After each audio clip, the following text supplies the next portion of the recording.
With more solar and water-powered clocks coming out on the market, some of today's gadgets are replicating ideas from the past. The first clocks ever made didn't rely on gears or batteries. Instead, they relied on natural resources.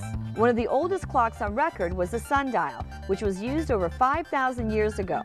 It relied on the sun's shadows, which made telling time impossible at night and inaccurate at times throughout the day. In 1400 BC, ancient Egyptians invented a water clock called the clepsydra.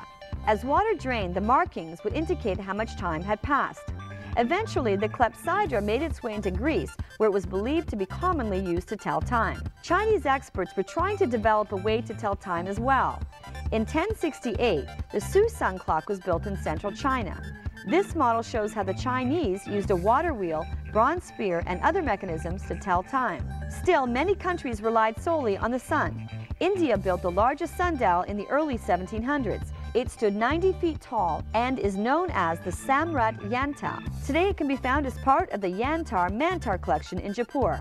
Clock designs have changed over the years, and some of today's new clocks are incorporating ideas from the past, including the use of sun, water, and kinetic energy. So, I hear you're quite the gamer. Well, I try, but I have to say the Peregrine glove has turned me into an expert in no time flat, and it's a lot of fun. Let's have a look.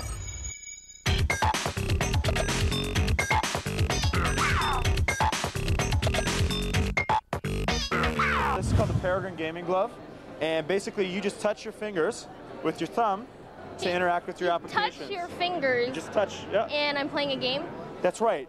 Our motto is touch for the win. So if I'm playing a game where I've got to make a lot of stuff happen really quick, I can just tap my fingers like this, and it's going to trigger things in the game.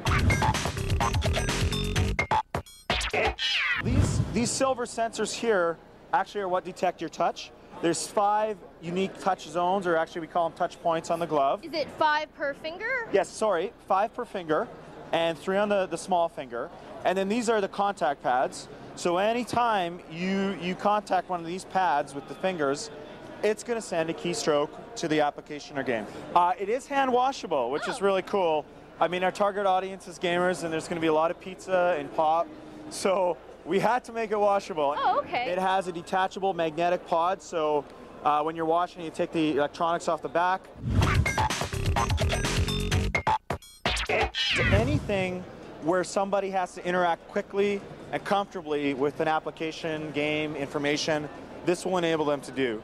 We currently have a contract with the U.S. military. There's a lot of people want to use it for drafting, but we see, I mean, education, of course, entertainment, right, and just practical uses like drafting, editing, etc. Oh, that's great. So not only is it useful, it's also ergonomic and comfortable. And it looks cool. It looks cool.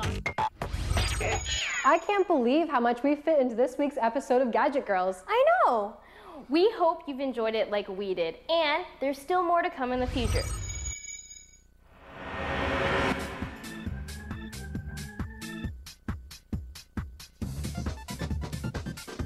Welcome back to Gadget Girls.